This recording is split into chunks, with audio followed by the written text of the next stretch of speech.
Hey guys, welcome back to my YouTube channel, and in this video we gonna talk about the important question for MAPC 003, that is personality। तो guys, जैसा कि आपको पता ही है, video start करने से पहले मैं कुछ आपको बता देता हूँ। ये वीडियो जो है मेरे अपनी तरफ से बनाई गई है। क्वेश्चन जो है, जो मेरे को लगे कंपैटिबल लगे आज के लिए, कल के लिए, यानी कि अगर आज आप पढ़ रहे हैं मास्टर इन साइकोलॉजी, कल आप इंटरव्यू किसी बड़ी पोस्ट के लिए एमफिल या फर्दर आगे जाते हैं, तो इस तरीके के क्वेश्चन आपसे बहुत पूछे जाते हैं। तो वो क्वेश्चन भी मैंने कुछ ऐड करे हैं। कई क्वेश्चन आपको लगेंगे कि सर ये तो क्वेश्चन इस तरीके का लगता ही नहीं है, लेकिन वो आगे जाके पूछा जा सकता है, उसके बारे में आपको पता होना चाहिए। एलिजिबिलिटी क्राइटेरिया मैंने क्या रखा हुआ है, एटलीस्ट कोई भी क्वेश्चन जो आप यहाँ देखोगे वो 2 से ज़्यादा बार आपके एग्ज़ाम में आ रखा है, तो ये क्वेश्चन आपको करने होंगे। पीडीएफ के लिए आप हमें टेलीग्राम चैनल पे अप्रोच कर सकते हैं। ₹149 की आपको इनकी पीडीएफ मिल जाएगी, जिसके अंदर इनके आंसर्स भी होंगे। आइए देखते हैं, दैट इज़ सेक्शन 1 की बात करते हैं।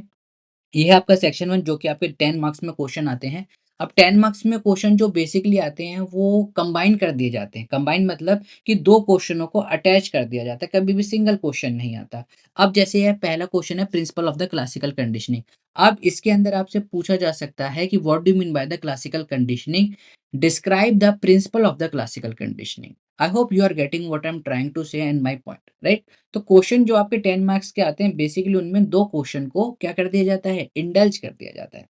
क्वेश्चन नंबर सेकंड की बात करते हैं, बहुत फेमस क्वेश्चन है, meaning and the purpose of the personality assessment.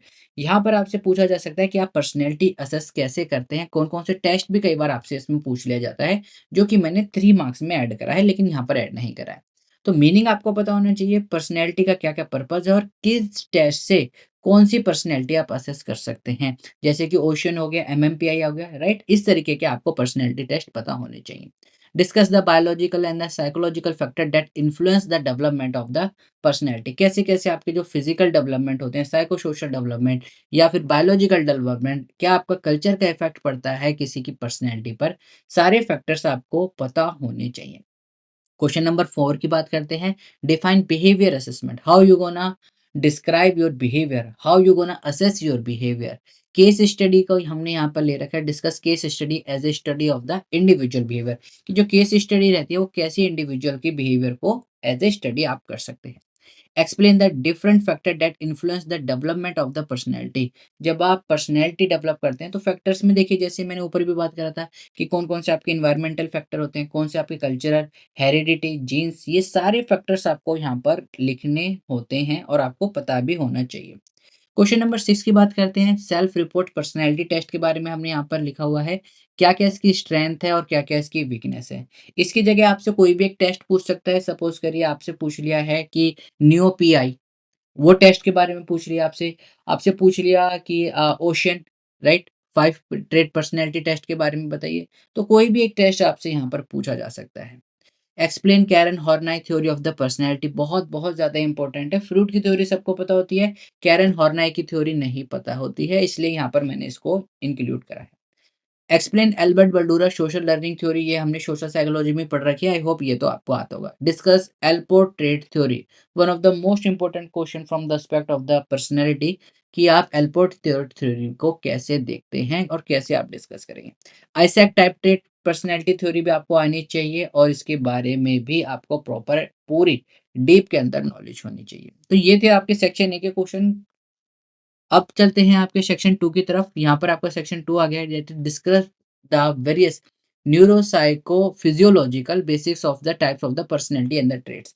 ये क्वेश्चन चूंकि 6 मार्क्स में आते हैं, कई क्वेश्चन आप देखोगे कि सेक्शन 10 से मिलते जुलते हैं और कई क्वेश्चन ये आपके सेक्शन 3 में भी जा सकते हैं। बट आपको अगर 6 मार्क्स में है तो डेफिनेटली आप उसे 3 मार्क्स में लिख सकते हो, और 6 मार्क्स में है तो थोड़ा बहुत उसके अंदर इंक्लूड कर कर आप उसको एक्सटेंड करके 10 मार्क्स में भी लिख सकते हो, इसलिए यहाँ पर हमने 12 क्वेश्चन लिए हैं। तो various neurophysiological basis of the type of the personality and the trait, discuss the concept of the apperception and elucidate the different type of the apperception test। कौन कौन से apperception होते हैं, टैट होता है जैसे, राइट, थीमेटिक एप्रिसिएशन टेस्ट, तो वो उसके बारे में रह सकता है। या फिर आपसे देखिए क्वेश्चन नंबर 3 में हमने कैसे कहा, प्रोजेक्टिव टेक्निक कैसी होती है, what do you mean by the projective technique, describe any one test that is related to the unconscious mind. अब अनकॉन्शियस माइंड को रिप्रेजेंट करने के लिए सारी प्रोजेक्टिव टेक्निक यूज होती है, कोई भी आप टेस्ट इसके अंदर यूज सकते हैं। देखिए यहाँ पर सारे टेस्ट हमने यूज करे हुए हैं। Explain the new personality inventory, new PI test, categories of the mention by the Cattell 16 PF. 16 PF theory आपसे पूछा जा सकता है और इसके अंदर आपको 16 फैक्टर तो याद करने नहीं होंगे, लेकिन मैंने आपको बता रखा है 16 फैक्टर का भी एक सिनोनिम्स मैंने एक्रोनिम आपके लिए डाल रखा है शॉर्ट में, तो आप वो देखना चाहें वो भी देख सकते हैं। Fruit structure of the personality, ये इजी है, आई थिंक सबको पता होगा। Guilford trait theory of the personality, characteristic and assumption of the behaviour assessment, behaviour assessment के कैसे क्या कैरेक्टरिस्टिक है, क्या अजप्शन है। नोमोथेटिक वर्सेस इडियोग्राफिक अप्रोच, यहाँ पर बच्चे कंफ्यूज हो जाते हैं, ये क्वेश्चन आप जरूर करके जाइए। What do mean by the nomothetic versus idiographic approach.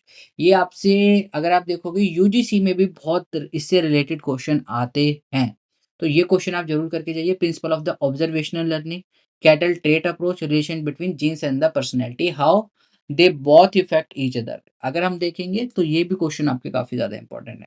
Moving on to the section sheet, जो कि आपका आपको पता ही है 3 मार्क्स का आता है। यहाँ पर भी क्वेश्चन अगर आप देखोगे काफी इजी आपको मिलेंगे। MMPI 2 ये बेसिकली क्या प्रोजेक्टिव टेक्निक का एक टेस्ट है। Self actualisation, reliability in measurement, extraversion and cortical arousal, या फिर यहाँ पर आपसे पूछ सकता है एक्स्ट्रावर्जन वर्सेस न्यूरोटिज्म पूछ सकता है, पेन ट्रेट थ्योरी पूछ सकता है, पेन राइट, आई होप आपको पता हो।